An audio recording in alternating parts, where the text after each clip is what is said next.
외국인 투자 폭증이라. 야, 이게 진짜 장난이 아닙니다. 올 상반기 한번 보실래요? 올 상반기가 전년 대비하니까 외국인 직접 투자 증가율이 54.2%입니다. 역대 최고의 증가율. 엄청나게 증가하고 있죠.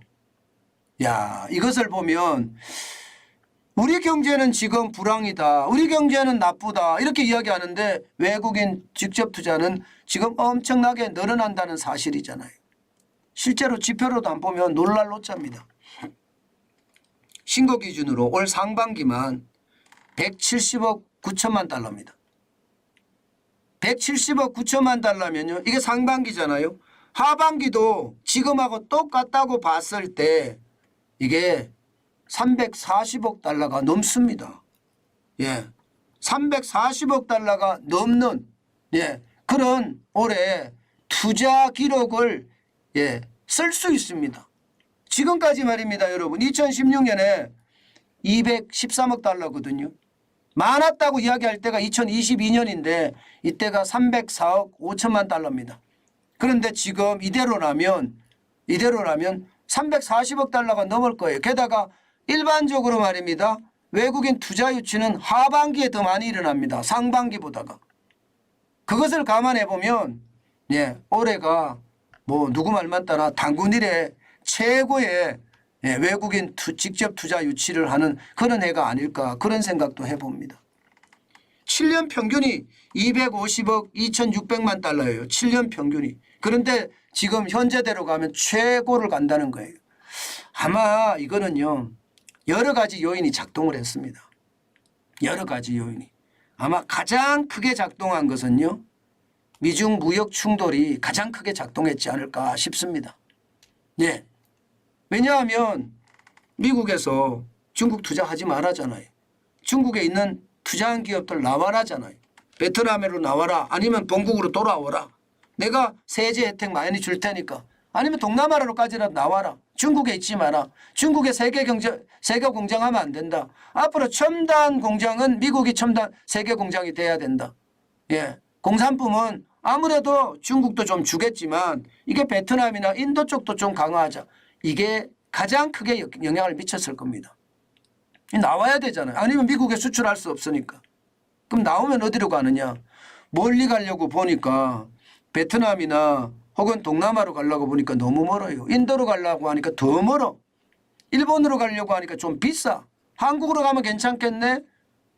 이렇게 한국을 선택하는 사람이 많다는 뜻입니다. 여기에다가 윤석열 정부의 외교 정책도 저는 굉장히 큰 몫을 담당을 한다고 생각합니다. 윤석열 대통령 본인이 대한민국 영업사원 1호다 내가. 그렇게 이야기할 정도면 이게 말로만 하는 것이 아니라 실제 투자 유치를 이끌려고도 노력하잖아요. 뭐 대통령실이 발표한 것을 보면요, 대통령이 실제 유치한 것은 39억 달러나 된다. 뭐 그렇게 이야기까지 할 정도니까 많이 뛰었다는 이야기예요. 저는 더 많이 뛰어야 된다고 생각합니다. 그래야지 지금 이 시기에 외국인들이 투자를 해주니까 우리 경제는 어렵지만 버텨나갈 수 있는 거예요. 실물 경제가 진짜 어렵지만. 투자하는 곳 한번 보실래요? 투자하는 곳. 아마 이거를 보면요, 중국에서 탈출하는 거, 그다음에 어떤 지금 대한민국 영업사원 1호라고 이야기하면서 외교정책을 확실하게 쓰는 것, 이런 것에 대한 이야기를 저는 볼 수 있게 된다고 생각합니다. 왜냐하면요, 지금 제조업에 대한 투자 증가율이 굉장히 많습니다. 보시는 것처럼 76억 3천만 달러이긴 한데요, 145.9%가 늘었습니다. 2.4배가 늘었다는 거. 2.4배. 2.5배죠. 2.5배. 이것은 여러분 가만히 생각을 해보면 이게 뭐라고 이야기해야 되나요? 생산적인 돈이 많이 들어온다는 뜻이에요. 생산적인 돈이 많이 들어. 이건 박수를 칠 만합니다. 서비스업에 84억 7,500만 달러 들어오는 것은 이거야 뭐 들어와서 서비스 투자하다가 금방 나가고 이러면 끝이잖아요. 그런데 제조업은 그게 아닙니다. 이게 공장을 짓는데 투자하는 거 있잖아요. 일반적으로 이야기할 때 이 그린 자금이라고 하나요? 그린 자금. 예, 공장이 투자하는 돈 이게 굉장히 높다는 뜻이에요.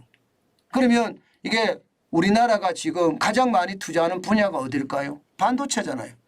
예, 2차 전지잖아요. 바로 반도체와 2차 전지의 공장 만드는 곳에 많은 사람들이 직접 투자도 하지만 나는 삼성전자에 납품을 해야 되겠어 하면서 설비업체나 부품업체나 장비업체가 대한민국에다 직접 투자를 한다는 뜻입니다. 제가 여러분들에게 말씀을 드렸잖아요. 삼성이 3년 동안인가요? 2030년까지죠. 2030년까지 300조를 투자한다고 하는데 그러면 해외에 관련 장비 설비 업체들이 안 들어오겠느냐. 부품업체들까지. 들을 수밖에 없다. 그러면 그들이 들어와서 공장을 만들 수밖에 없는 게 현실이 될 거다. 그럼 투자가 늘어난다. 제가 그 말씀 드렸는데 그게 현실되는 거예요. 현실. 그죠? 예, 현실이 되고 있습니다. 야, 투자 진짜 많이 일어나는 거예요. 기타 지역에서도 이게 186.3%가 늘어났어. 186.3%. 9억 8,600만 달러. 이런 것은 여러분 생각을 해보면 중국에 투자한 사람들이 한국에다 뭐 투기를 하든 가상자산을 사든 한국에 투자하는 게 안전해. 그렇게 생각해서 들어오는 사람이 많아졌다는 이야기입니다. 게다가 국가별로도 보실래요? 국가별로 보면 우리의 우려 있잖아요. 우려가 무색해집니다. 예, 여러분 보세요. 예, 국가별로 보면 미국이 24.1%가 늘어난 36조 5,900만 달러입니다. 유럽연합은 144.8%가 늘어난 5,700만 달러고요. 중화권도 마찬가지 32.8%가 늘어난 32억 5,400만 달러. 굉장히 많이 늘어나죠. 왜 그럴까요? 우리가 일반적으로 생각할 때는 한미 금리 역전이 결국은 미국이 투자 안 할 거다 이렇게 이야기했잖아요. 예, 실제로 증권에서는 저는 탈출하고 있는 건 맞아요. 그러나 삼성이 투자하니까 LG가 투자하니까 여기다가 장비 설비 제조업체들이 다 들어오는 거예요. 그래서 투자가 늘어나는 거라고 보이는 겁니다. 한미 금리 역전이 무색하죠. 한유럽 금리 역전도 마찬가지입니다. 한미 금리 역전이 1.75%인데도 투자가 늘었는데 한유럽 금리 역전은 0.5%입니다. 그런데도 144.8%나 늘었잖아요. 굉장히 빠르게 는다는 뜻입니다. 이렇게 느는 것을 보면 결국 말입니다. 결국 예, 이게 정책을 어떻게 펴느냐에 따라서 시장은 굉장히 달라질 수도 있다 이런 생각이 들고요. 여기에 중화권이라고 되어 있는 거예요. 중화권. 중화권은 중국을 포함한 거거든요. 예, 32억 5,400만 달러. 저는 중화권은 예, 이게 건전한 자금이 아니면 안 들어왔으면 좋겠어요. 들어오면 좋겠다 이런 게 아니라 이 와서 이상한 짓이나 하잖아요. 그죠? 예, 이상한 짓이나.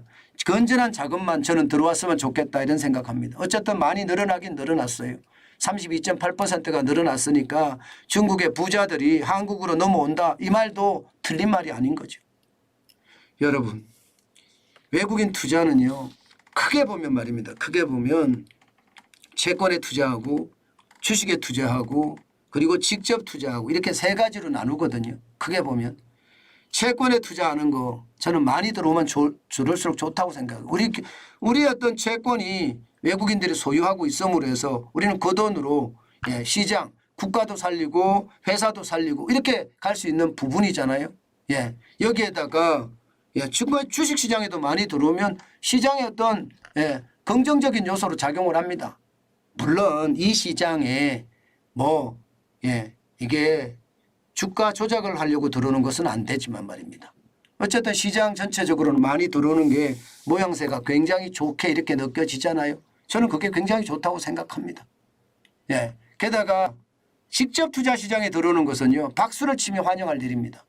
직접 투자 시장은 이게 진짜 양질의 돈들이 많이 들어온다는 거거든요. 그러면 우리가 생각했던 것보다가 환율이 예, 이렇게 고공행진 1,500까지 가지 않고 말입니다. 예, 어느 정도까지 가고 이렇게 정리가 됐다는 것은 예, 그만큼 좋아졌다는 이야기입니다. 예, 그런 이야기입니다. 예, 상황이 말입니다. 계속 좋아지는 모양새 저는 보인다고 생각해요. 경제에서는요, 좋은 지표들이 조금씩 더 늘어나는 모양새 이렇게 보이기도 합니다.